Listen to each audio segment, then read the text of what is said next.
May 27th, 2025 Board of Supervisors meeting. For all those who can, please stand and join me in the pledge of allegiance. I pledge allegiance to the flag of the United States of America and to the republic for which it stands, one nation, under God, indivisible, with liberty and justice for all. Thank you. Before we get started, I want to announce we did have 2 executive sessions. One was held on May 22nd at 4 p.m. on personnel matters, and then one this evening at 5:30 on legal matters. With that, before we open it to public comment, Mary, we have a presentation. We do.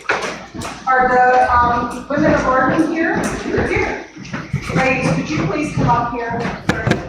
Thank you. So the Women of Ardent Woods is a group of neighbors committed to supporting each other, preserving the historical charm of our local community, and doing good works to benefit, assist, and support our local community, whether it be an individual, group, or organization. Ladies, if you'd like to go ahead and, whoever would like to. Yeah, sure. We can give you a little more information about what's Berry. It looks busy tonight, but we did a little fundraiser. We have a surprise for the police department, and we would like to present you with $1,475 for your uniform project. So, Eric, could you come to the front? yeah, come on up. We'd like to present this to you. Yeah, he's our neighbor. Yes. And we thank you so much for what you do. Appreciate it. This is for you.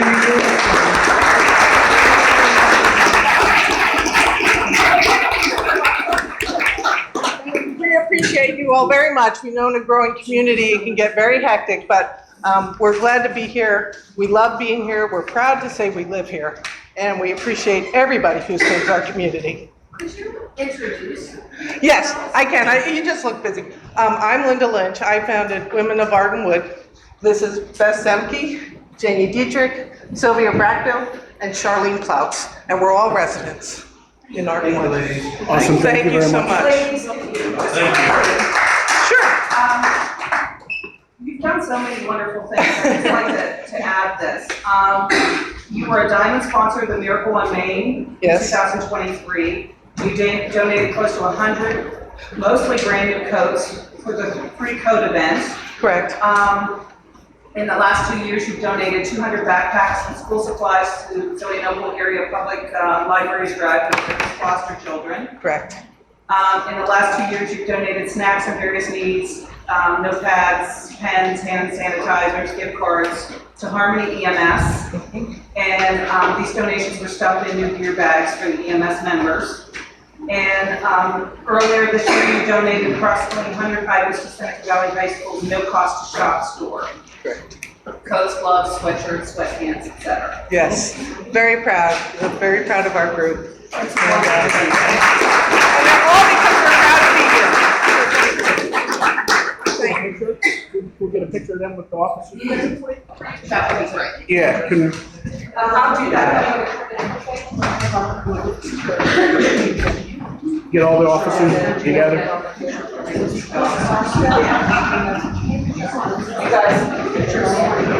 Okay, so at this time, moving on to the agenda, we'll open the floor to public comment. For those who have signed in, please come to the podium, state your full name, address.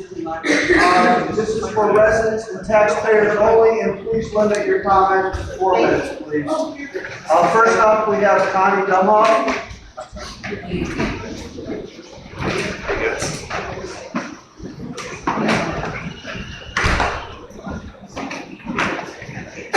Connie Dumoff, 105 Community Center Road. My comments this evening are regarding the Wrigley 19 curative amendment.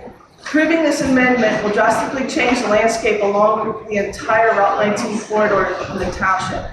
The supervisors must deny this. The developer is using this as a negotiating tactic to get what they want. They had a chance to appeal the variance that was denied on January 30th to the Court of Common Pleas, but chose not to do so. They have chosen the curative amendment route, which tells me that they are fully aware how this could lead to other changes along the Route 19 corridor in the favor of any developer that comes in. To me, this means the developer is looking to either purchase or work with other landowners along 19 for more residential development. Safety is a big issue that is a must be considered during this decision-making process, not only for this request, but any possible future zoning changes that could come before the supervisors. Now, in regards to this development, one of the major safety factors is the single ingress-egress for the proposed 124 townhomes. The location of this ingress and egress at Route 19 is dangerous, even if both right and left-hand turn lanes are added. Just remember that the township has permitted traffic to drastically increase and to become dangerous on the 19 corridor from Southview Drive south to the Jackson Township line.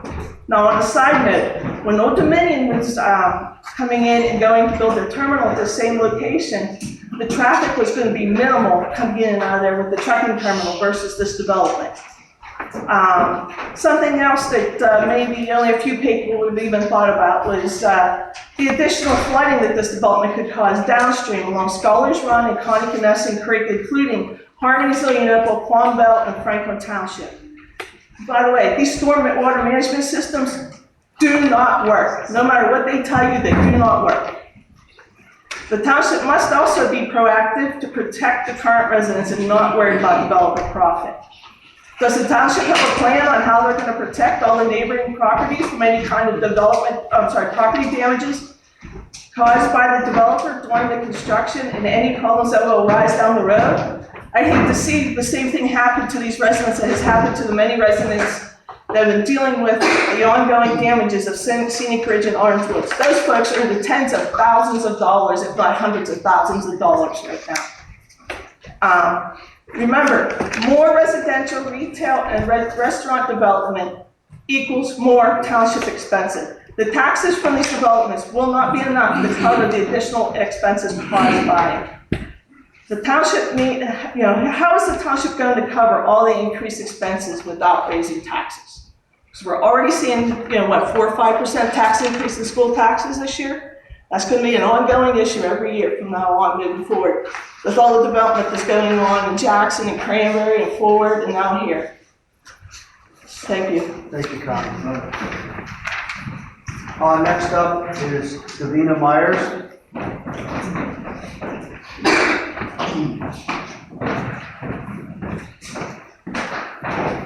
Davina Myers, 600 Perry Highway. So basically what I want to speak about is the concern I brought up during our last meeting and having the second entrance to the park going through the church. And, to me, I believe this is being disrespectful. I know I talked to Mary about it. Mary stated that it would be put like a gate on there. And, again, I just want to make sure this is on everybody's agenda, that, something be done there. I know, Debbie, believe you spoke with somebody as well over at the church. I know I went over personally and spoke to the church about the plans there, as well as, the pastor wasn't aware of what was going on over there. He had heard some things but wasn't fully aware. And he brought up some concerns as well. He didn't want that to be a throughway, which nobody wants it to be. I mean, reality is, you need to respect the dead. And, that's holy ground, and people shouldn't be making a throughway, especially people that are new to our neighborhood and don't respect the church back, but yet they want, special privileges to walk through that property. The other thing, that I want brought up is, I know Ed is roadmaster, but, having them drive the equipment down through that park is just 100% unacceptable. And I know Ed was brought up better than that. And that's all I have. Right. Thank you. Next we have Steve Kruskowski.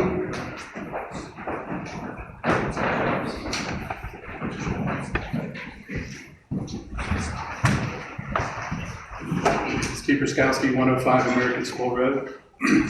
Under other business, the Holborn Construction is requesting their final payment, but they're supposed to tar and chip the final payment. All they did is patch, and those patches are going to turn into potholes after the winter time. So I wouldn't recommend that until they tar and chip like they said they were going to do in the springtime. They tar and chipped last year. They did it in the fall, That was tar and chipped in the fall. and now they got patches Those are again. patches from their. That was cold something. That was Pardon me? cold. They said that was cold something. It wasn't tar and chip, it was cold. They tar and chipped last year. They chip sealed that. It did not adhere. The couple spots that were bad, their resolution was a hot mix, They should which is actually, better than a cold patch. but the tar and chip will actually seal all that, so we won't get potholes in it It was already tar and chipped in the fall. in the fall, but not over the patches. They should actually reseal that again, so it doesn't come back to township residents to redo it again. Hopefully when you supervisors vote tonight on Wrigley development, that you honor your oath that you took when you took office, protect the residents of Lancaster Township and not the developers. Once again, one property owner should not be allowed to change our township ordinances that all the residents voted on years ago. Tim, back in March at the supervisor meeting, I told you the township violated the Sunshine Act with the planning commission not putting it in a timely manner 24 hours in advance. They didn't put it on until I called at 3 o'clock that afternoon. Now, I couldn't do anything until after I seen April's meetings that you actually approved of. And what I said in there was not, it was more like, my concern was more of a complaint. And I went to Shirley and asked her to change it, to amend it, to say that the township violated the Sunshine Act. Okay? I got a text from Mary stating that they were not going to change it. What's your view on that? What I got was that the minutes were accurate and it didn't have to be specific coming from legal counsel. Was advised from legal counsel that the minutes didn't have to get to the specific. Not a verbatim record. Well, I'm requesting that you do change it, report that, because I said I wasn't going to file a complaint because we didn't do it in a timely manner. I was going to do that. But if it's not changed, I'm going to have to do what I have to do. Understood. Okay? Any questions on that? No. Okay. Thank you. Next up, we have Brian Dunlop.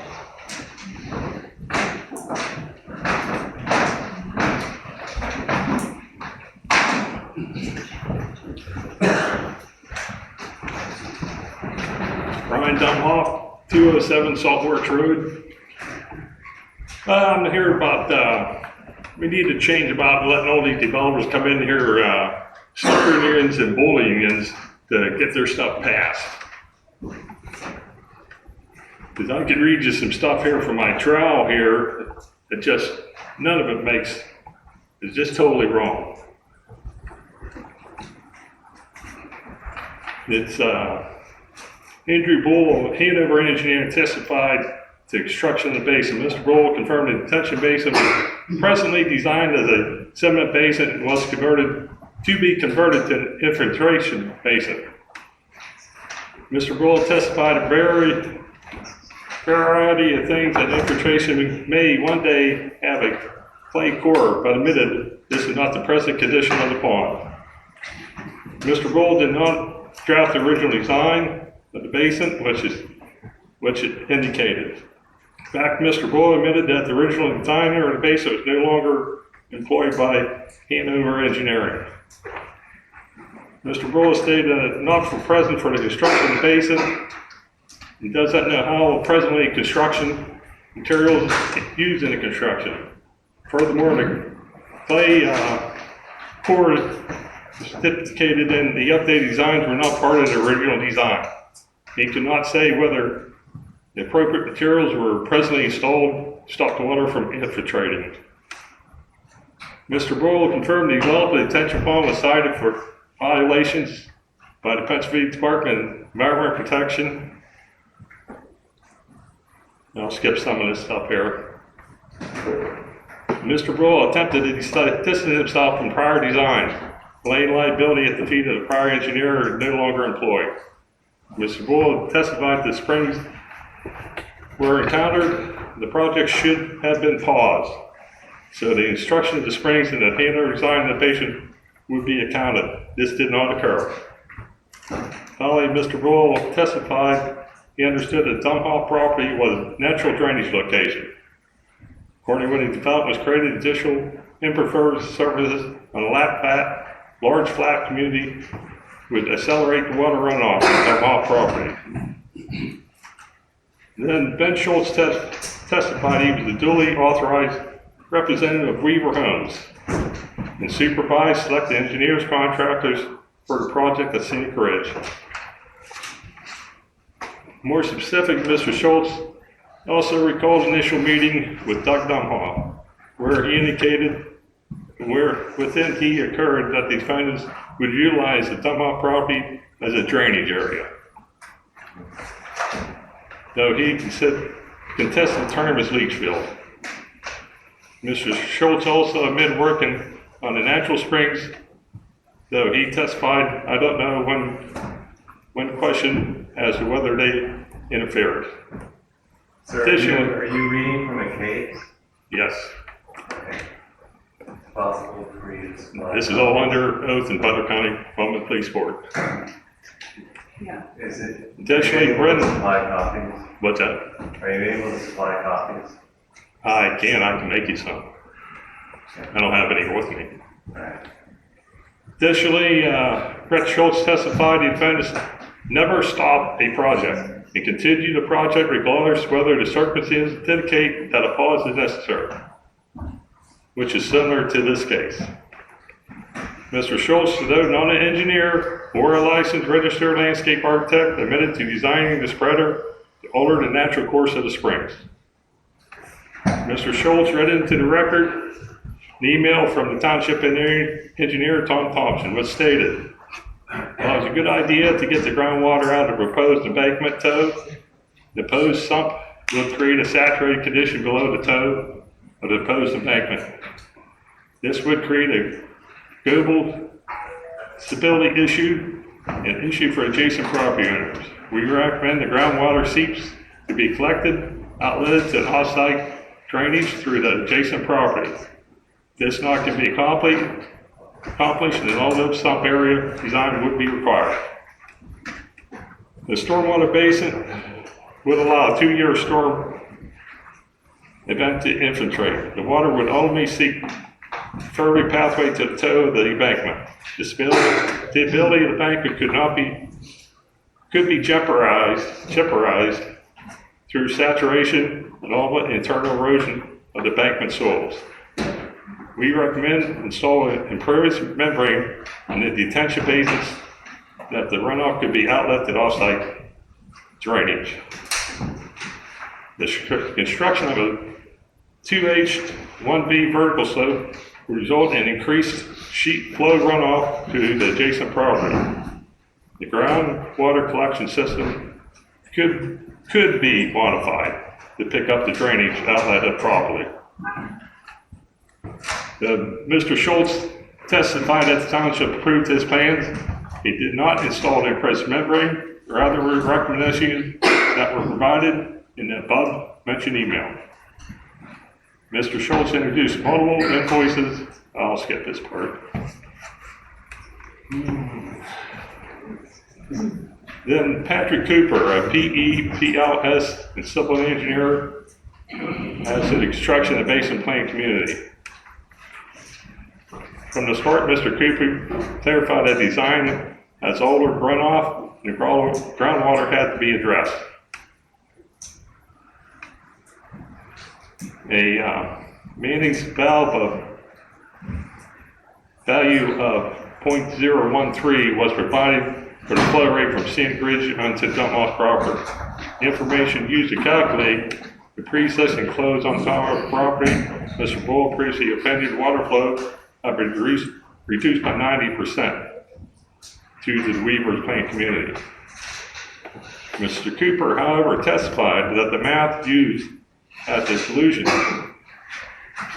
that Weaver produced the flow rate was incorrect. Weaver used a mathematical figure that made prior land development equivalent to concrete rather than the rolling meadow that it was. Well, Mr. Cooper admitted that this math was wrong, and he estimated offhand it might drop the improvement of water flow from 90 to 50. This proved the notion that Weaver improved the water on property. Tom Osbright was incorrect, seriously flawed from underlying premises to make it worthless. Mr. Cooper further admitted to the change in the elevation between Don Hoff property and Scenic Ridge was sufficient in the velocity of the water runoff. Mr. Cooper admitted that the water from the spreader designed Mr. Schultz, not a registered landscape architect or engineer, would cause water to flow onto the Don Hoff property. Finally, Mr. Cooper admitted the Don Hoff basement was 4 feet below the drainage area, making the basement susceptible to water runoff and seepage, thus confirming Don Hoff's contention that their basement is now getting saturated with water. Defendants finally presented Micah Shurar, civil engineer at ACA Engineering, testified that the materials used in the construction of the detention basin, base of this basin.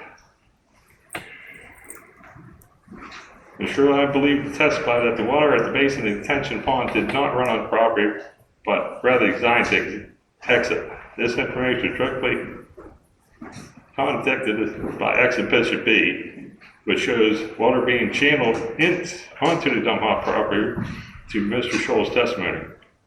Mr. Scholl testified the basin as a clay core or a source meant to stop seepage. This testimony was misleading, as no design indication existed of a clay core, but rather clay was haphazardly scattered throughout the basin along the materials. Mr. also offered evidence that report to the safety of the detention basement that provided that the slope with the factor safety 1.451. However, upon a cross-examination, Mr. Shore admitted that the test safety factors were predicted upon designs, computer models that were not reflected in reality. More specific, the test relied upon a much less steep slope than 2-to-1 ratio, presently installed on Don Hoff property. Mr. Shore admitted that the steeper slope made the basin more dangerous, less safe than the computer model predicted. Finally, Mr. Shore admitted that the test based on reality, the results would have been different. Then there is no, Mr. Donaldson, just for the sake of time, I'm not trying to be disrespectful. Yeah. Can we get a copy, or can you give us the case number so we can read it? I can give you a case number, Okay. but that's just to prove that these are being snookered and bullied. It's admitted none of this is right. It's all wrong. And you keep bending the rules for the developers. There's got rules to apply just like us. And then they build it almost right on the property. Now, everybody else has to build something, they gotta hold back. You know, the rules are the same for them as everybody else. And if I want to build a building, I've gotta hold back 25 feet. They don't, which is wrong. And then there's no maintenance agreement. I should have a maintenance agreement on it, because there's wet spots in that, there's some spots there that has,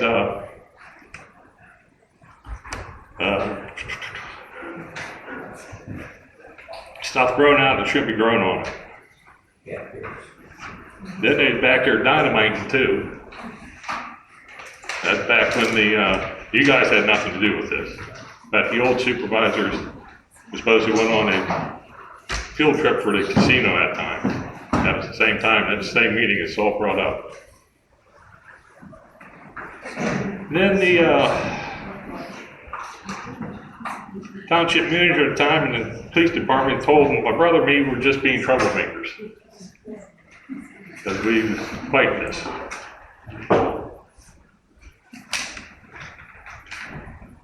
Because you three were elected by the people for the safety, well-being, and the benefit of all the people all the time, not a very select few. Thank you. Thank you. Mr. Dunlop, Yes. would you mind, if you're still here at the end of the meeting, there's some things that I'd like to talk to you about, just some things that we might be pursuing, so Okay. would you be willing to meet Yeah. with me after the meeting? Yep. Thank you. Thank you. Next up, we have Jay Webb.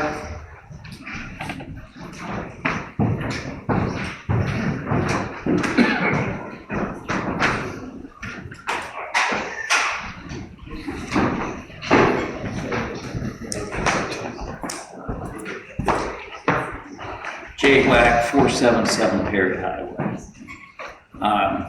Are we going to be talking about the sidewalks and that tonight? No. I'll have to put the sidewalks in. How about junkyard permits? No, nothing like that tonight.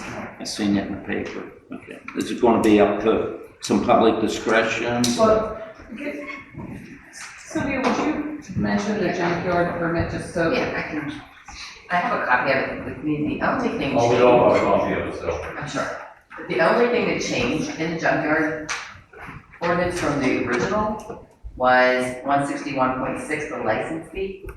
And the way it's in the original version, the license is set out in the actual ordinance. None of our other ordinances have the fees in the actual It's the only thing we changed. ordinance. So the only thing we changed is supervisors will set those fees along with everything else that they said at the beginning of every year. And that's what we did at the last meeting. That's the only thing that changed. Yes, it's part of the fee resolution, instead of being inside the ordinance, so you could never change the fee because it was built into the ordinance. That's the only thing we changed. So every time it goes in front of you guys, your supervisors to approve it? If they want a junkyard or not? The fee. So it's in that document, there was a set fee for the junkyard. Right. For everything else in the township, it goes on a fee schedule, so it can be changed easily. Okay. The junkyard fee could not be changed easily because it was in a much more complicated document. So we took that out of the document and put it in with all the other fees. So the junkyard document is the same. So if a person has a license, they can renew that the following year without any discretion or? They kind of just set it on form, A lot of people would, just like they've been doing. okay. We have to advertise the ordinance when we make changes. That's all we did, was remove that fee schedule out of the ordinance and make it part of our regular fee schedule. That's the Okay. only thing. And then about the sidewalk and all that, when's that gonna be coming up for? Well, I assume that's under. We're doing a presentation tonight with Okay. the concept that the Route 19 committee would like to present to the planning commission. Okay, So tonight? it's not, No. there's no votes. No vote. It's just a presentation. Okay, all right, because I have quite a bit of road frontage and that would be very costly. Right, Doc? Absolutely. Thanks, Jackson. Next up, we have Mike Dolan. Mike Dovin, Shingle Hollow. I'll make this quick because I know we've gone on a little bit of comments, but I'm just hopeful that, I don't want to repeat what's been said already. I'm just hopeful that the supervisors will uphold the ordinances of the township and vote with, I think in our public hearing, it was very evident that the residents are opposed to the Wrigley plan as presented. Our ordinances do allow for, I think, approximately 70 townhomes. I would hope that you would do the right thing and vote to deny this. And then something else I just wanted to add is I heard mentioned about the meeting minutes. I'm trying to catch myself up on things in the township right now, and I started back with the meeting minutes from 2022, reading forward. It does seem that our meeting minutes have gone to a minimalist approach. I think it would be nice to have more information, especially for somebody trying to go back. I believe that is the purpose of meeting minutes. I don't think they have to be verbatim, but I do think it would be, especially something as important as what Mr. Bruskowski mentioned about the Sunshine Act and the fact that he reached out to the township manager and asked to have it added. I'm not sure what the objection is to adding something like that. And on that same note, I'm just curious, we haven't gotten tonight's minutes or for the last meeting, but were the comments that Mr. Zinkman mentioned crediting the people that had served previously on the planning commission? Are those mentioned in the meeting minutes, or has that been left out as well? Do you have a copy of the minute? Can I ask that? Sure, yeah, we have copies. Can you, is it in there? Did he mention? So that's been left out as well? I just think my recommendation would be, at the very least, include stuff like that. Those people serve the community. I think it would be nice to have that information. Thank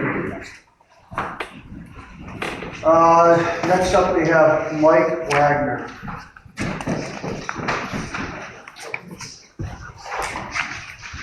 I'm Mike Wagner from John Wagner and Sons Coronado, and this junkyard ordinance, you say, this has already been in place, and you're only changing the ordinance for? We took out the fee. Let's just put a hypothetical. We had a document, it's the ordinance. But in that ordinance was just hypothetical, $100 was the fee. We just took that fee out, and it's now on the fee schedule that we approve every January. So this was already in, this ordinance has been in for whatever? Correct. That's correct. Okay, because I saw Yeah, 1963. this thing about this gas storage thing, they're real legal in Pennsylvania. I was like, wait, when did they start doing this? Okay, so then nothing else. I'm DEP compliant, so there no problems. Okay. Thank you. That's all I really wanted to know. This is probably the first time I've ever seen it, so I didn't know. Okay. Next is Frank Nolan.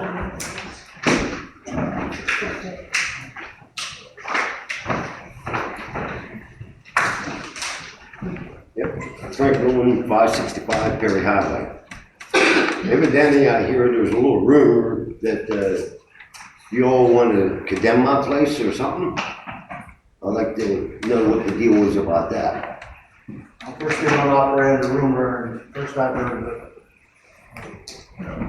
Well, I've heard a few different things about it. So you know anything about that? I think that we looked at the property, and nobody's ever talked about condemning your property. Need to look and make sure it's safe, that's all. No. Nobody talked about condemning your property. Yeah, that's what I heard. I was gonna ask you before, things weren't in here when everybody else said it was like, okay. So I'll bring it to the board and see what the deal is. Okay, everything I want to know. And Thanks, Ryan. if you guys have done junkyards, are you gonna be here after, because I have something for you both. Yeah. It's a good thing. Yeah. Next up, we have Greg Roman.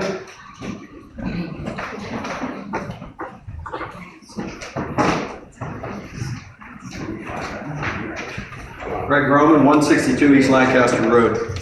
I just want to make a few points that Township is in, as you all well know, Township is in a very cornerstone position from going from behind to going to the future. I really would like to see you guys balance new stuff that is coming in for new residents and plans, how to try to balance that out for older residents in older neighborhoods in the town. That pretty much conducts what I had to say. Thank you.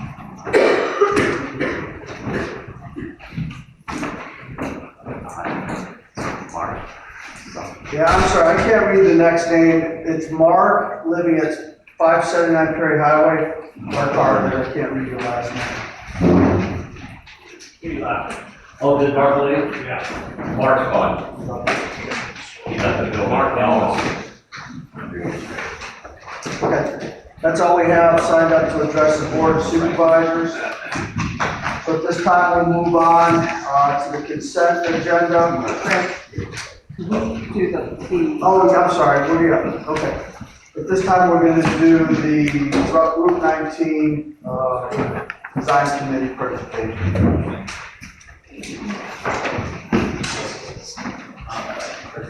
Do we have? Ready? Bill? Yes. You can stand up the podium. Bill, I couldn't get the PowerPoint to load, so you got the That's a deal. So you're gonna have to do it with me. Good evening, everybody. Can you all hear me okay? Bill Frank is my name, 250 Camp Run Road. I'm a member of the Route 19 committee.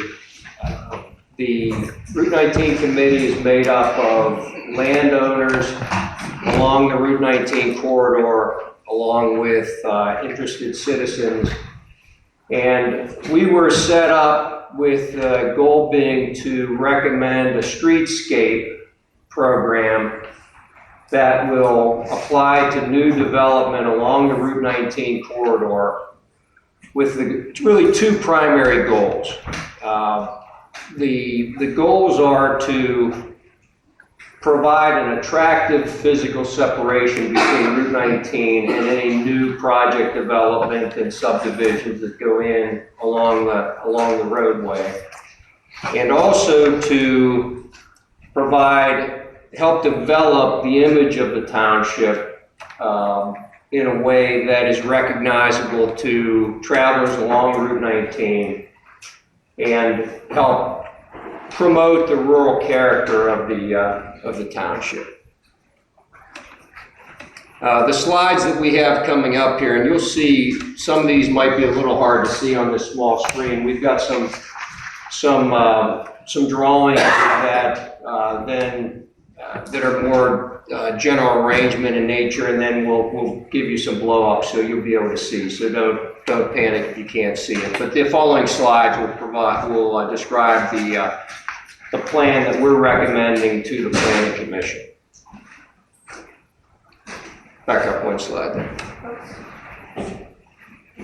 This is important. This is an important slide because it will answer a lot of the questions that everybody has here. First of all, the streetscape features that we're talking about, they apply to new subdivisions and new property development. Doesn't apply to existing residences or businesses along Route 19. It's optional, and over time the goal is for this streetscape to expand as properties are developed and We'll put it on our website. You'll be able to see this. And the location of the streetscape that we're talking about is along the front property line. So property owners along Route 19, the front property line facing Route 19 at the right-of-way line along the roadway, that's really the area that we're talking about.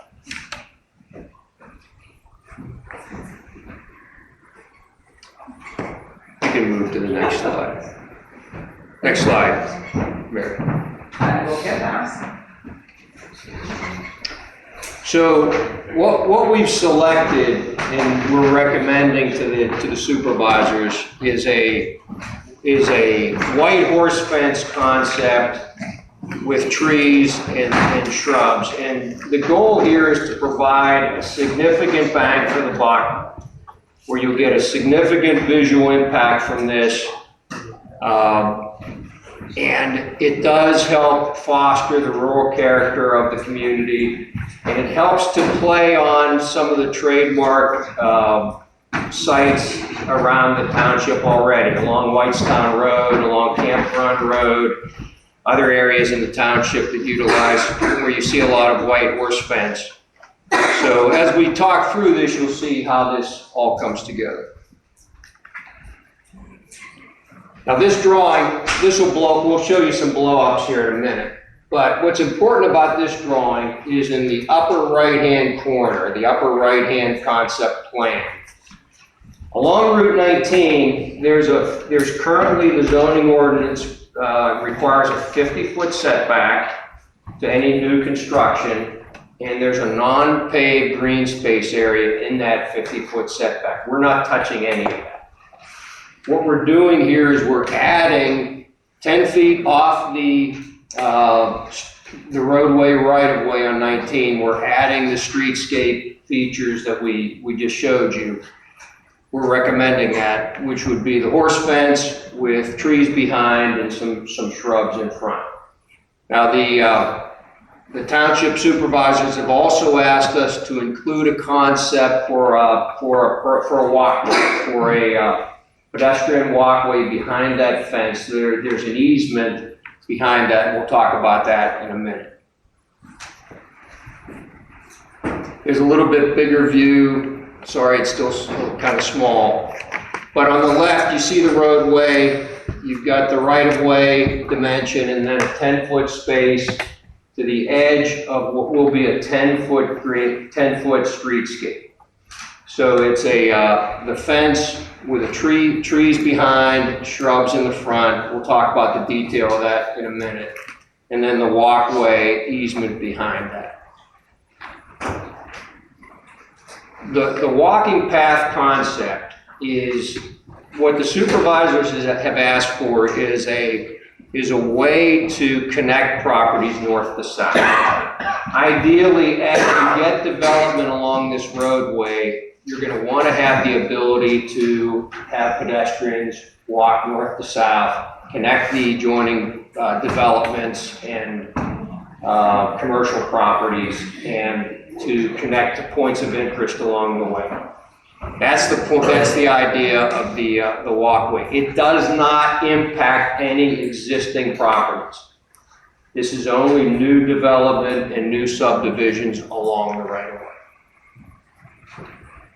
Now, also, we recognize that Route 19 has some steep slopes. There are some areas where this isn't going to be practical. In those cases, a natural wooded area and some natural trees is an acceptable alternate. Looking at it in more detail, the way that the layout is proposed is that there would be the horse fence with a tree behind every other section of fencing and shrubs in front. And we'll talk about that here in a second, what that would look like. The trees behind would be we're trying to be consistent. So we're trying to get a consistent look throughout the township. And the trees behind would be flowering crab apples that would have attractive flowers during the summer and foliage behind. And there would be one behind every other section of fencing. Next slide. The idea is for the selection of the crabapple trees is to keep the height down. We're trying not to put in large trees that would interfere with overhead power lines. The shrub selection in front of the fencing, we'll talk about what that would be. There would be a mixture of burning bush shrubs and golden lace junipers in front of the fence. And the layout of that will be shown in the next slide. So you have a crabapple tree behind every other fencing section, and then groups of 3 shrubs in front. And the ground cover within that 10-foot streetscape, the ground cover would be either grass or mulch or natural stone as selected by the property owners. The fence specification would be a commercial grade white vinyl fence, low maintenance. The X pattern fence that's characteristic of what you see over in the Whitestown area. And that will provide a distinctive look for the township over time as properties develop, as the streetscape becomes part of the the visual appearance along 19. There's the fence detail, and the fence could be purchased from any supplier as long as it meets that characteristic. We're also recommending a township welcome and welcome signage at both the north end and the south end of the property. So the welcome signs would follow the same basic look as the white fencing, and you would have a welcome to Lancaster Township at the entry and on the north and south side of the township. So this is a list of the committee members who have been part of this recommendation. We had a lot of discussion about what was practical, what was the most cost-effective way to deal with this. So many of these members are here at the end of this meeting. They're all available for questions, and you can talk through any questions or concerns that you might have. Thanks. Nice to see a show of hands of people that live along 19, property owners. Yeah, half a dozen. Just remember what I said here. This does not affect existing property owners. Well, what if they were to get a building permit down onto the property under the hill, would that still be effective? Only subdivision and significant commercial development. So if somebody, a resident wants to come in and buy your property, add a garage, you will not have to pay for that, okay? Now, another quick question, why are you not including, why are you requiring those plantings and not using what's native to the township? We picked something that we felt was attractive, was low maintenance, would fit under the utility lines. And, you know, those are all, if you have other recommendations, we'd love to hear. My recommendations is it should be something that is native to the township, not to the county, not to the state, but to the township. We can look into that. Do you have any cost per foot, what the hell that costs? Yeah, the cost per foot of the fencing is surprisingly low. Okay. It's not going to impact any commercial development or subdivision plans along the roadway. Sidewalk. It's Trees. not a sidewalk. The sidewalk is separate from the streetscape. That's an easement that's recommended by the supervisors, and that's not part of it. So it's a big cost. The sidewalk? Yeah, trees, shrubs. If you're doing a subdivision or a commercial development, it's a small cost. Nobody's gonna, no developer. You don't own property on 19. That would be a requirement for any development. There is a streetscape plan that has to be presented whenever you present your plan. Yeah. So there would be one anyway. This would probably be less costly than the current plans. If you look at the surrounding townships, what you'll see are some very elaborate sidewalks and brick walls and metal fencing and a lot of things that really didn't fit our township. We're trying to maintain more of a rural character look, and this is a very cost-effective way to do this. So, Bill, what's the next step? Next step is we're submitting this recommendation to the Planning Commission. They need to review it, make comments, and submit it to you guys for approval. It would ultimately, my understanding is it would ultimately become part of the SALDO.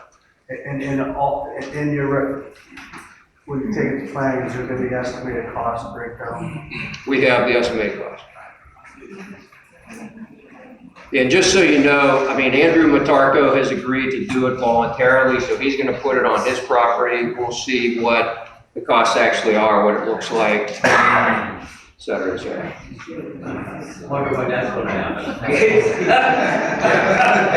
never gonna be finished. 3 years now. Yeah, thanks, guys. Yeah. Thank you. It'll be law by time. Never be finished. All right, we're going to move on to the agenda. Moving on, please. Moving on to the consent agenda. Move to approve the minutes from the April 21st, 2025 Board of Supervisors meeting. Mary, you have something you want to add? Yes, the minutes of the April 21st Board of Supervisors meeting are presented by the township, and we would respectfully submit those for approval. So these were circulated, I think, last Thursday, gentlemen. Any questions on those comments, feedback? Yeah, how do we, at what point is enough detail, enough info versus not more detailed comments? I'm asking the solicitor. Well, the purpose of the minutes is to record the votes, the primary purpose is to record the votes of the commissioners. It's not a verbatim record. So from that standpoint, it's a summary of what occurred at the meeting, with particular emphasis on board action. So that's what I can. Thank you. I'll make a motion to approve the minutes of the April 21st, 2025 Board of Supervisors. I'll second the motion. All in favor, say aye. Aye. Aye, motion carries. Move to ratify the bills to be paid list from April 12th, 2025 through May the 9th, 2025. The total for that was $57,720.33. Again, the details of that and the breakdown was circulated last week. Any questions on those, gentlemen? No questions. Mr. Chairman, I'll make a motion to ratify bills to be paid from April 12th, 2025 through May 9th, 2025, totaling $57,720.33. I second the motion to ratify bills to be paid from April 12th, 2025 through May 9th, 2025, totaling $57,720.33. All in favor, say aye. Aye. Aye, motion carries. Moving on to old business, move to accept the bids from the 2025 road projects that was bid through the Southwestern Butler COG. Mary, you and I had a meeting with the COG last week. We went through, I believe there are 5 bids in total. This will be awarded to Shields. Shields paving. And we have 2 roads, it's Dallas and Woody Wilson. Correct. Correct. The breakdown is $330,000 roughly, of which $230 is covered under grant, Correct. leaving $100,000 in the gift. Correct. And again, they were the lowest bidder. May I add that inspection of the roads after completion will be made by our roadmaster and our township engineer before payment will be made. Correct. Greg, I have a question. You're saying you're gonna pave Dulles Road. Are we gonna do the under road work first? Yeah, I was just going to get to that, Tom. The process that was outlined was base repairs, fabric, stone, proof roll, cross pipe replacement, leveling, asking Ed to, and top, that you guys are comfortable with the process and procedure of the repairs. I'm just concerned because the base of that road is terrible. Yeah, not just putting asphalt over top Yeah, of just it. putting asphalt on it's gonna be a waste of money. Yeah, so there was an outline of specific detail. All right, I appreciate it. And again, Shields at 330, Grant was 230. We are budgeted for the $100,000. Could I ask a favor? Being Shields paving put the dip in the road on Camp Run Road, and they're gonna be that close, could we get them to fix the dip that they made in the road? I'll talk to the roadmaster. And? Can you address that? Mike Spiker tried to fix it before, but Shields paving made the mess. I think they should be made to fix it. Take a look. Mr. Chairman, I'll make a motion to accept the bid on the 2025 road projects through the Southwest Butler COG. I second the motion to accept the bids on the 2025 road projects through the Southwestern Butler COG. All in favor, say aye. Aye. Aye, motion carries. One question, is there a timeline of when Shields is planning on starting? Last I've heard, we've been trying to push them back a little bit so we have more time to do our base repairs. The storm pushed us back a little bit, but they're fine with waiting a little closer to August. Okay. It was like August the 8th or something like that. Let's just make sure we get the roads posted of construction before. Thank you. Okay, moving on to new business. Move to ratify stabilized gravel material and rental for berm work on Whitestown Road. Ed, you want to walk us through what that process is, the product is? Yeah, sure. So, some of the townships around us are putting down, 2A material as berm backup, and they're spraying an oil on it called MC70. And I personally was not very impressed with it, so I did a lot of research this year. Found out that, that process was gonna cost us roughly $30,000 to do Whitestown Road. So, with the help of Mary, we were able to purchase 500 ton of millings from Zillion Local for $3 a ton, which is almost nothing. And they came to me the same amount of material for $16,000, so it saved us a little over $12,000.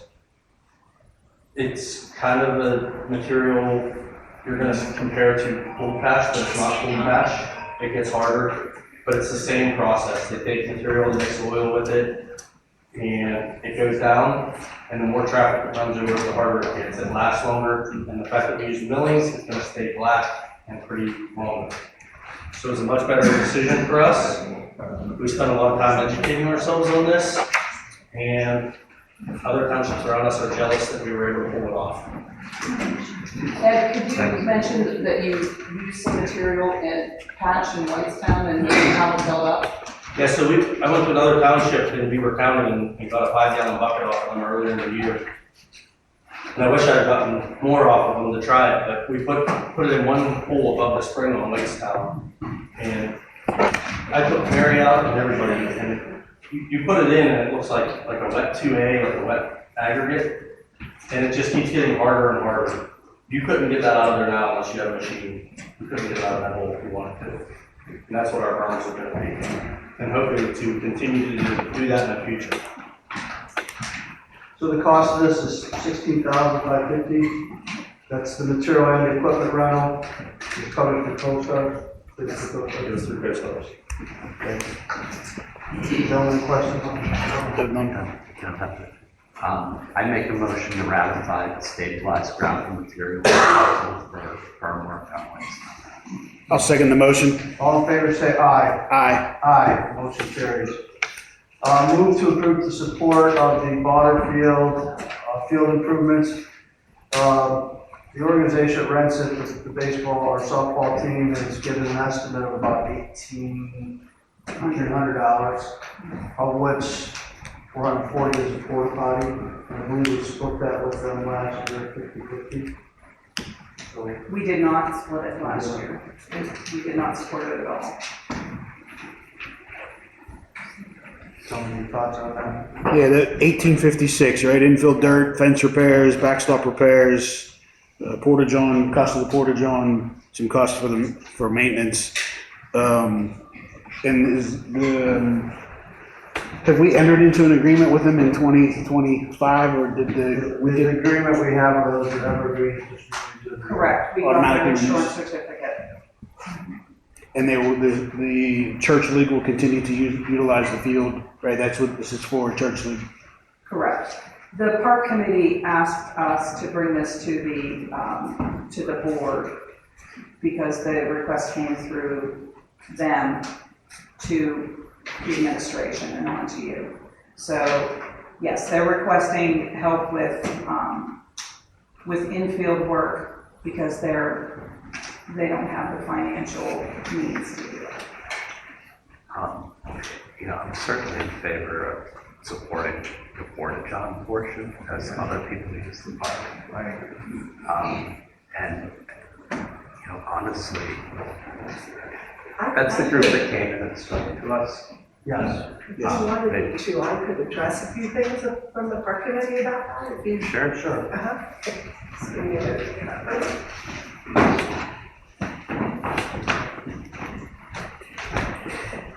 So I am on the Parks Committee, and Peggy Barkley is too. So we as a Park Committee voted unanimously to ask the Board Supervisors to allot the needed funds to help upgrade the ball field. So these are some of the comments and things that we had discussed in our meeting. Bill Bowder, who the park is named after, his dream and desire was to have a ball field, and it is a part of the history of Lancaster Township. It is a value to the community, and Lancaster Township, of course, owns it. So therefore, funding of the upkeep of the field, the committee feels would be appropriate. There's the $1,800. I don't have exactly what it includes, but it includes the dirt to be brought in. And also, I just wanted to have everybody recognize that the ball team, softball team, league does use it. But when people rent this building, they also use the ball field, and families use it for play, bring the children for practice. And also the porta-john that's there, that they have paid for always, is also used by people that come to the playground in the pavilion. So I guess that would be like a shared expense, or something that we could provide for people to, when they have their kids at the park. So I guess that is just the reason why we're just asked. I don't think financially that the league can afford it at this point. So we were just asking the supervisors if they could help out a little bit for that, so they can continue playing and we can keep it up. So I'm clear, the word support, I see that as sharing, but are you saying they want us to pay the whole? That would be, I believe, that was the whole fee. Would be the whole fee. I think what they're planning on doing is still maintaining it. They'll maintain it. Maintaining it, mowing it. Peggy, do you have anything else to add? I just want to say that we have maintained it. The softball league was 36 years in the making. The church and the softball league isn't what it used to be. So the players, are down in numbers, and, this is a township thing. The maintenance to mow, my husband, we usually use my husband's equipment for the last 36 years with no cost at all to anybody. And usually the gas also is donated. So just the repair of the field is valuable because we have not put anything into the ball field in all these years as a township. Yeah. In my opinion, they were certainly very gracious with us, respectful, thankful, appreciative. At the bare minimum, paying for the porta john because the township uses it, or at least half of it is fair. And then the simple fact that baseball fields that aren't used, they die. They're really hard to fix. So Here's what I propose. I propose we pay $18.56 and maybe more. I think that's fair.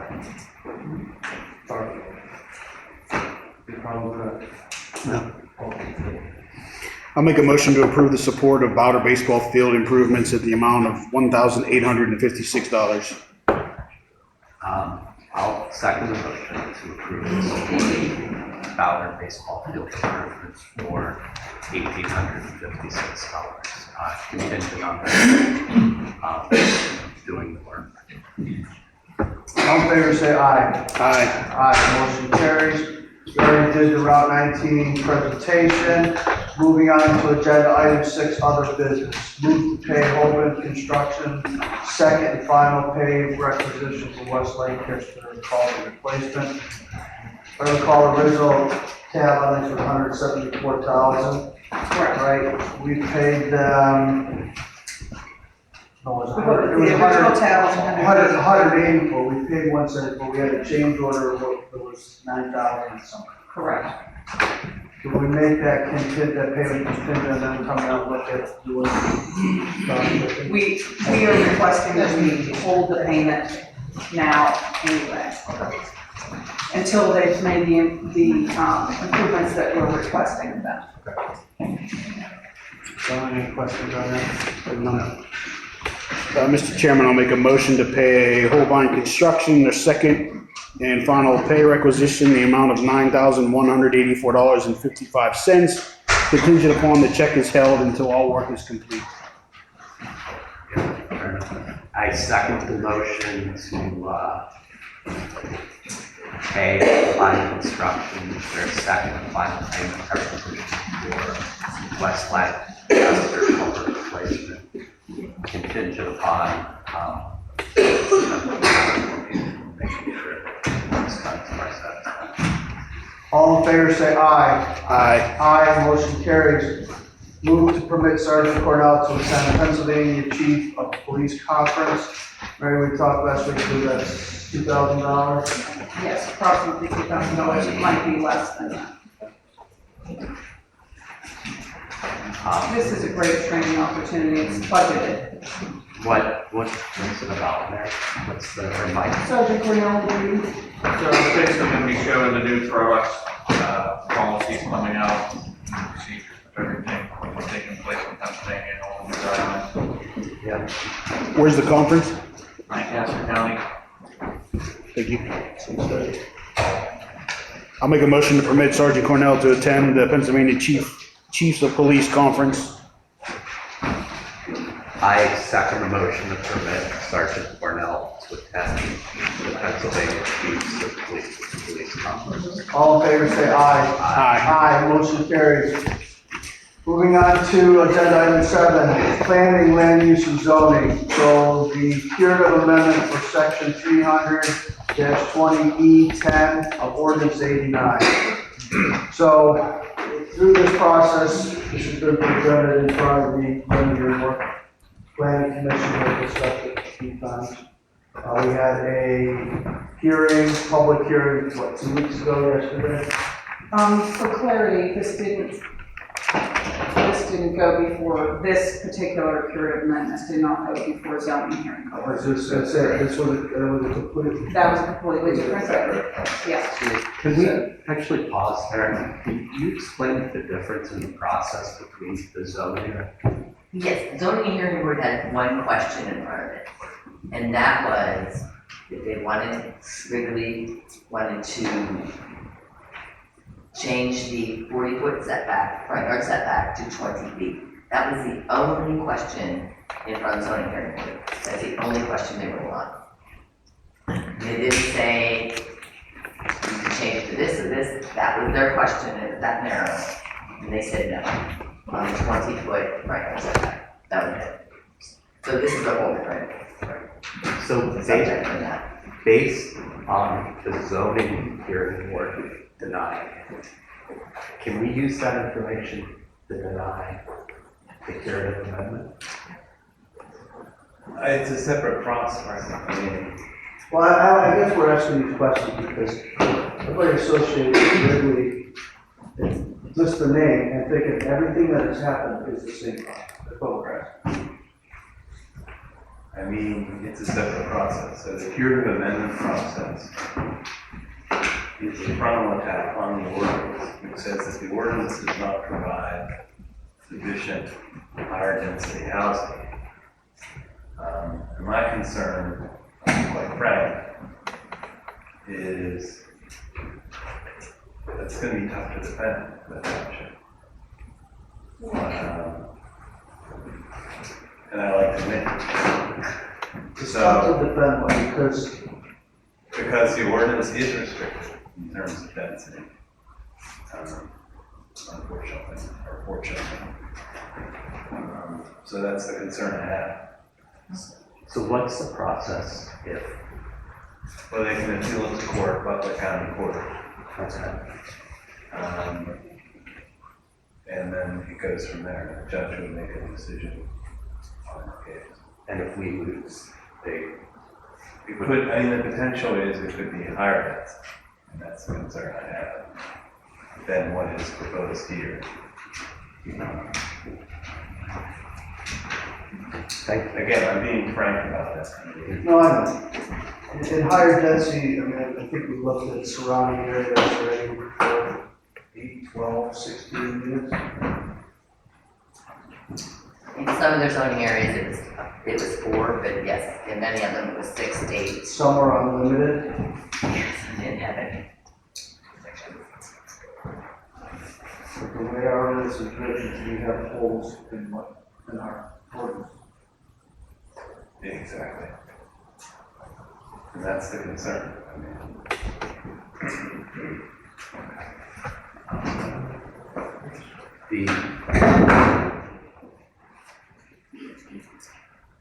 Have things changed since, I know we approved this once before. This property's been approved more than once. It was approved once back in 2006. Yeah, Lancaster Village. I believe they had 113 or 14 units plus 3 commercial units in the front. On that same parcel. On that same parcel. And then it was Old Dominion, who had, even though they were only required to have 36 parking spaces, they were proposing to put in, I think, 120 or something like that. They were going to put in a 100-bay trucking company, a trucking terminal on that property. Yes. And then, obviously, this is the third review plan. It's called page. So, obviously, with those 3 different scenarios, the Lancaster Village, Old Dominion, and Page Place, I'm sure impervious area studies were done. How do you recall what the numbers were? For Lancaster Village, it was around, I think, 9 acres of impervious area for that development. When Old Dominion came in, that increased, I believe, to just over 10 acres was their impervious area. Looking at the concept plan for Page Place, it looks to be more about 5.3 acres. That's about half of the impervious area of what Old Dominion was, based on what they proposed today. And again, it's a concept plan, but that's the only data that we have at this point. Greg, can I make a comment? Sure. Our ordinance is written to allow high density. I mean, we've got it in Weaverville, you know. Our ordinance is not to deny anybody the right to develop their property. And I'm sorry, when the first people came to develop this property, they were using the whole piece of property. Now they're saying they can only use the front part. And the reason that the first one fell through was because DEP shut them down and let them put a bridge across Scholars Run. There's been bridges put across Scholars Run since then. There's no reason that they can't put one across and use the rest of the property and maybe even get more homes on it. I don't think the township should have to bow down to developers wanting more. We give them places where they can develop with high density, with city sewer. You know, this is a rural township. Let's keep it that way. Who approved? Who approved the Forward Township Development Services? Who are the supervisors that approved that plan? Do you recall? The first one? The first one. I was one of the supervisors. Denny Kerr was. Like I say, we approved it because they were going to use the whole thing across the creek. The DEP shut them down. At that time, Scholars Run was the local watershed. But since then, it's not their watershed anymore. The equipment company down here, Butler Equipment, they put a bridge across it. DEP didn't stop them from doing that. I don't see what, I'm sorry. Let's try to keep our township the way it is. I don't want it to be Cranberry Township.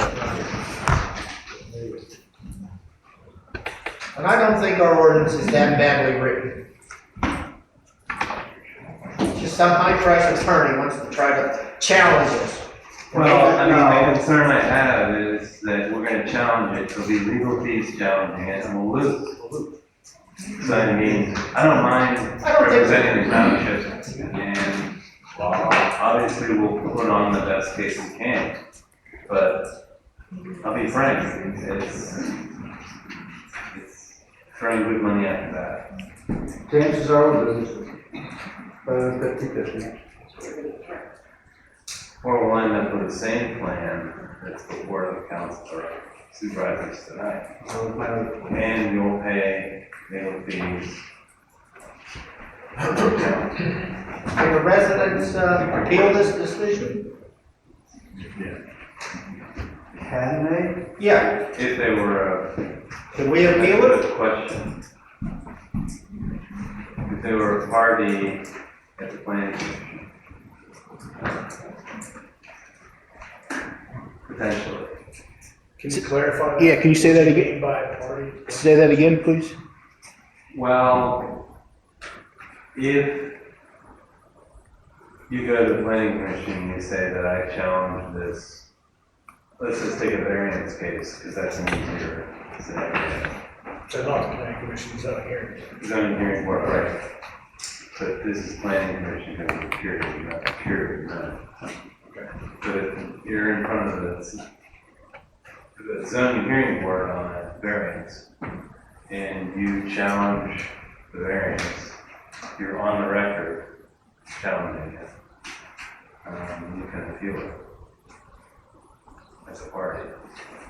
Well, the problem I have. Be on the record. So if you were to challenge it here at this meeting, would you be on the record of challenging it?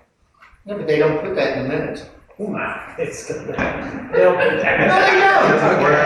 damn thing that we say at this meeting in the minutes. I suspect.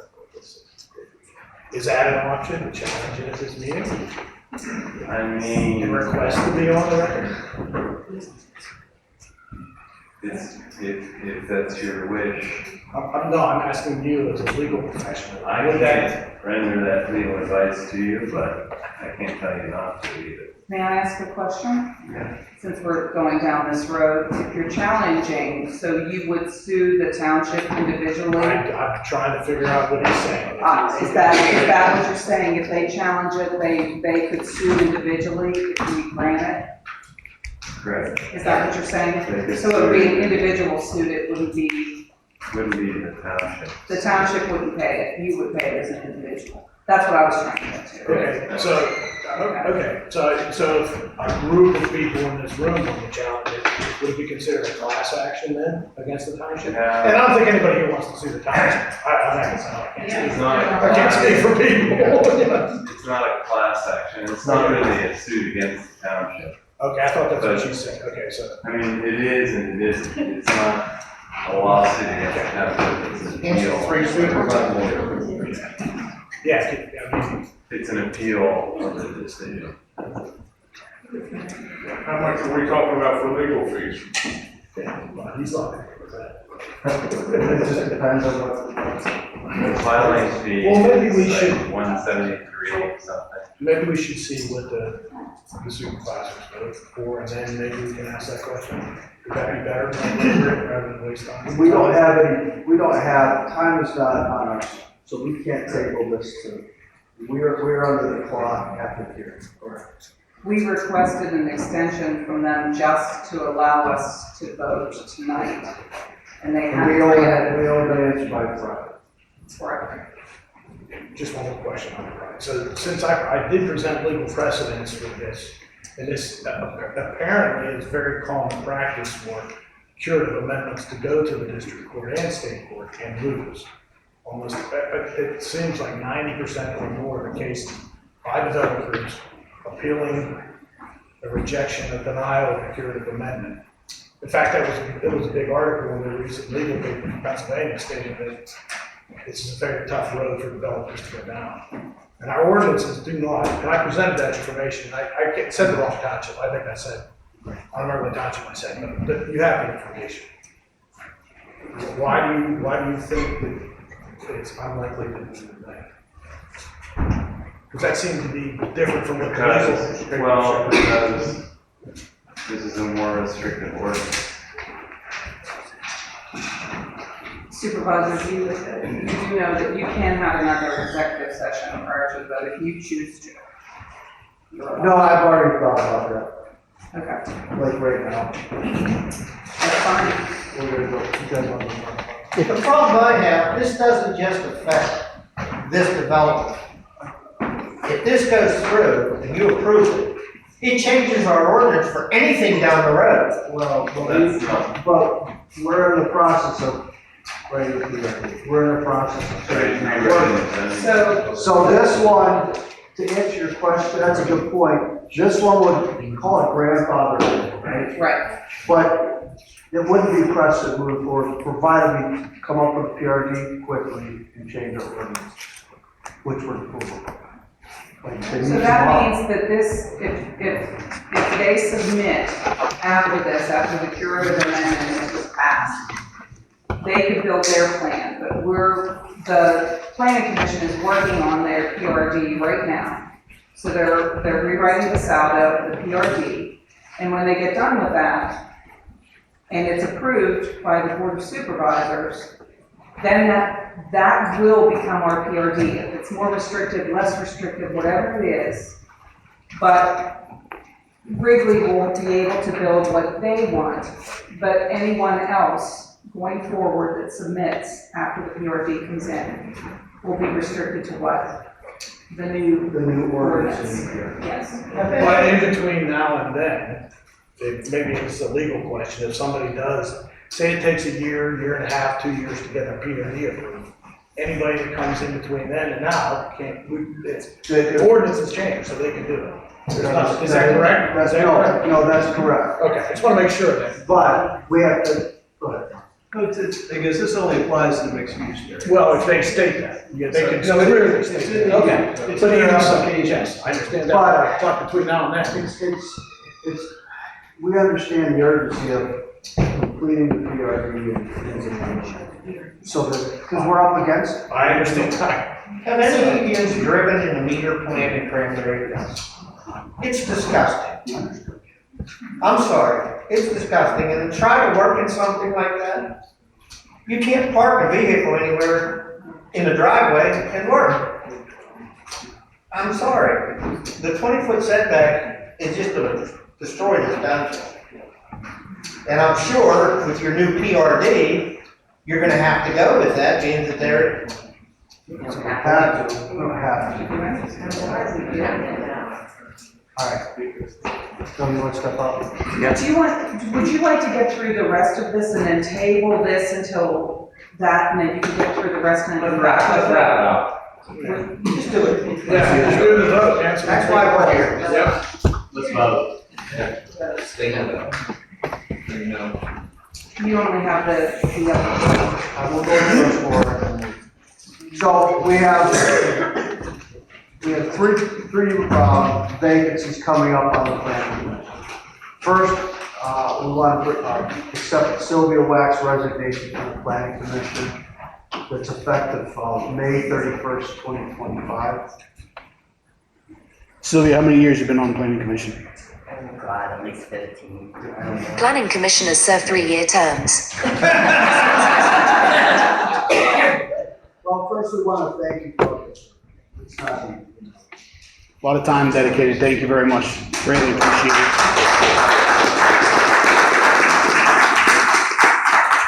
Sylvia will still be acting as the zoning officer, so, and she will be working with planning moving forward. Mr. Chairman, I'll make a motion to accept Sylvia Wax's resignation from the planning commission. Oh, I second motion to, what if I don't accept it? you have to, she's leaving. All right, I second the motion to accept Sylvia Wax's resignation. All in favor, say aye. Aye. Aye, motion carries. We also have three more vacancies coming up. Ben Zizovnik, Chris Oli, and then Sylvia. And look, we did run a process for these three vacancies. We advertised it, word of mouth and online. We actually brought 5 or 6 candidates and interviewed them, and selected 3 to replace the 3 that are leaving. So the first motion, the first one would be to replace Ben Zizovnik with Matt Bouts. Mr. Chairman, I'll make a motion to appoint Matt Plouts to serve the remainder of Ben Jesnovic's term. I second the motion to appoint Matt Plouts to finish Ben Jesnovic's. Matt is a civil engineer, with a lot of experience, may I add. When does Ben's term expire? Thinking, I don't know. 2026. Thank you. The second one would be move to appoint Meredith Welly to replace Chris Zoli. Meredith also is a professional engineer and civil engineer with extensive knowledge and Yeah, she sat on Seven Fields Planning Commission as well. No, I mean, she's a fantastic candidate, probably. If we pay a consultant, it might be her. So she's a great addition. Mr. Chairman, I'll make a motion to approve Meredith Welly to replace Chris Zoli with the remainder of Chris's term, which expires 2025. I second the motion to appoint Meredith Lilly to finish out Chris Zoli's. all right, and the last one, make a motion to replace Sylvia Wack with Joel Ruby. Grove. Go ahead. Sorry. Now, Joe has an extensive background in real estate. He's studied our comp plan and our ordinances, and we think he'll be a great fit.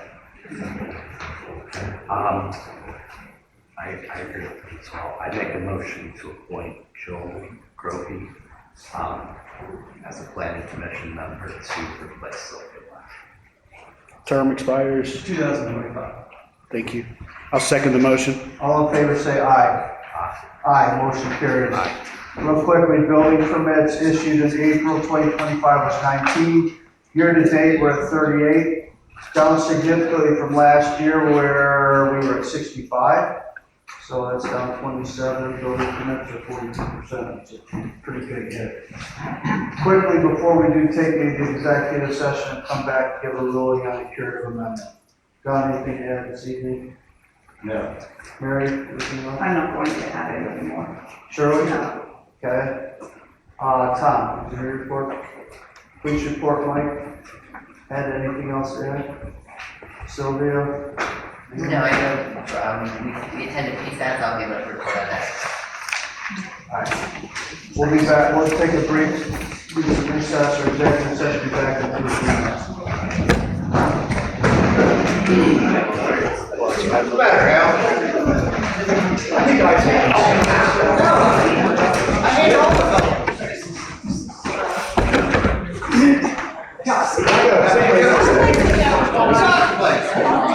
Yeah, a nice place, and you sold it.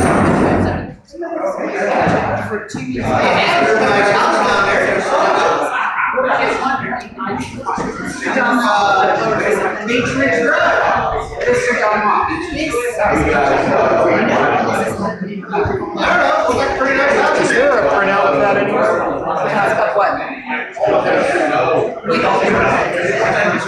Nothing personal, but, Yeah, they requested 3 things, or 4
Yeah.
Actually,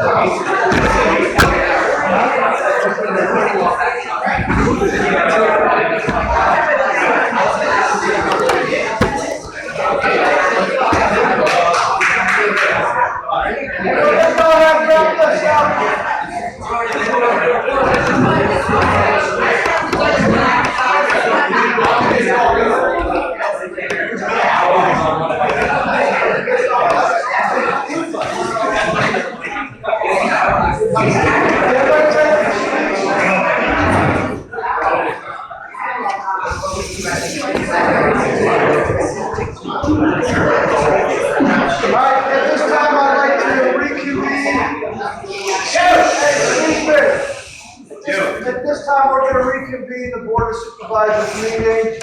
We'll take off where we left off, and that is with the curative amendment. Again, this is section 300-20E10 of Ordinance 89. Gentlemen, obviously we've deliberated. You want to give your opinions first? Sure. I'll start. First, I'd like to say thank you all it's a very emotional topic for sure, and everybody's, I think, done a super job of expressing themselves and how they feel, and what they believe is right for the township. And that's important. There's a human part of this whole decision. And my job, in my opinion, is to listen to you all. And I think it's very important that I do. It's also to listen to the other folks that I hear from who aren't as vocal, folks who live in Arden Woods or Scenic Ridge, who have a different view of what the township will ultimately be. And it's important to me also. I'm a huge advocate for landowner rights. Mr. Dumhoff, when he got up and spoke, I truly believe that there was a problem that occurred on his property. And I don't know if that's new here. I don't know if that's a result of the old PRD. But I do believe moving forward that as an advocate of people's rights, that we have to protect the landowners that are here, and we have to do it through better ordinances all around.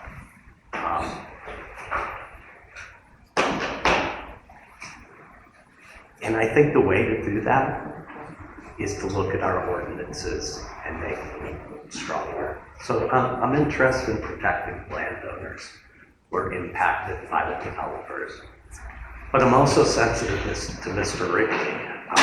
He's been a landowner here in the township for 40 or 50 years, and he's been paying taxes. And he made a huge investment in that property, like somebody else may have invested in stock. Mr. Wrigley invested in that property, and there's value to him. And everybody's entitled to disagree with me. So I'm looking for a place where we protect the property owner's rights, whatever that may be, as well as the existing landowners. And we're sensitive to the changing demographic in our township. So that's my personal feeling. My professional feeling is very straightforward. Honestly, the primary question to me is whether the landowner's request for a curative amendment has merit. That's the legal question that we have to deal with in front of us. And that's very simple and straightforward. Our zoning ordinances, as they're written, for whatever reason they're written that way, are exclusionary. Our zoning board met and voted 4-0, 4 township members. They came to the same conclusion. It's an exclusionary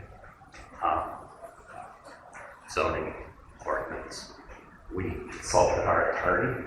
And he absolutely agrees 100% as well that the ordinances as they're written are exclusionary.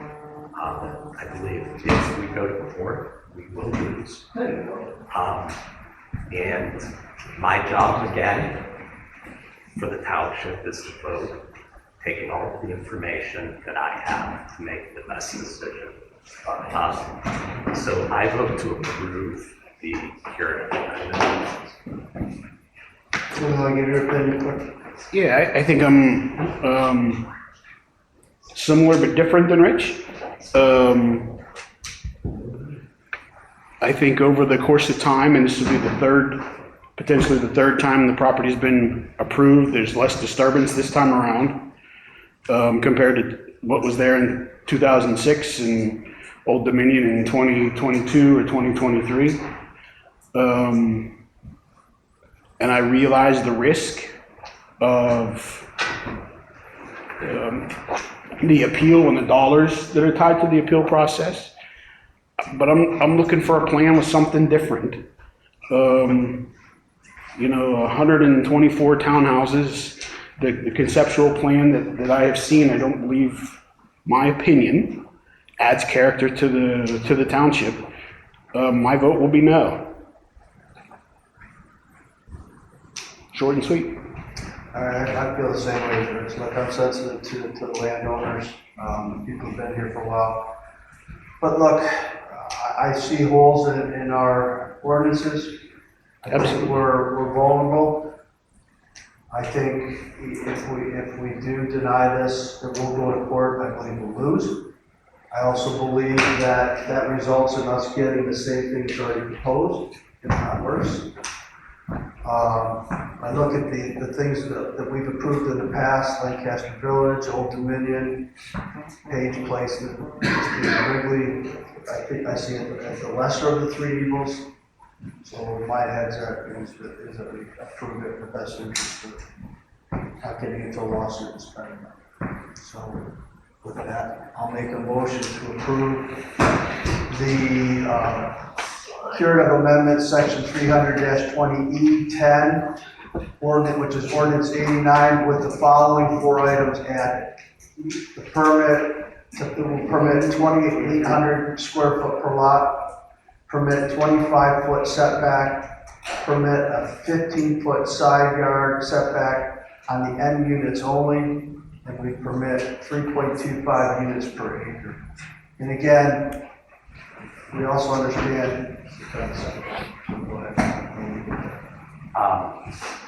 I second the motion to approve the Wrigley request for a curative amendment for section 300-2010 of ordinance 89 with the same additional recommendations.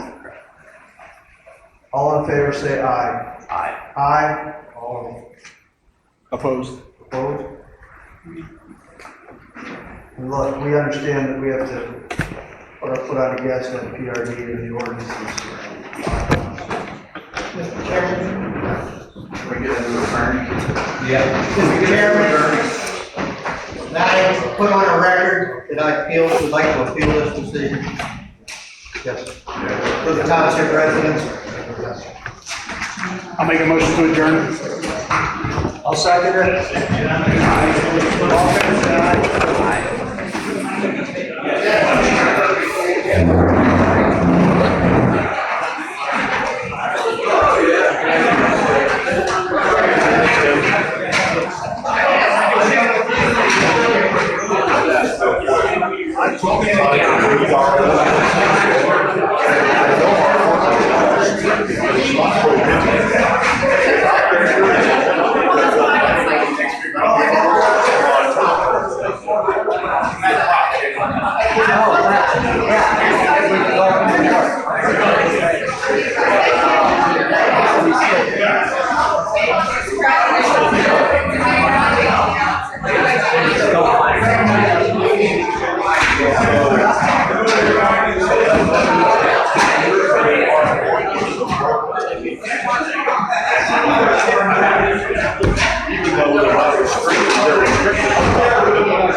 Thank you.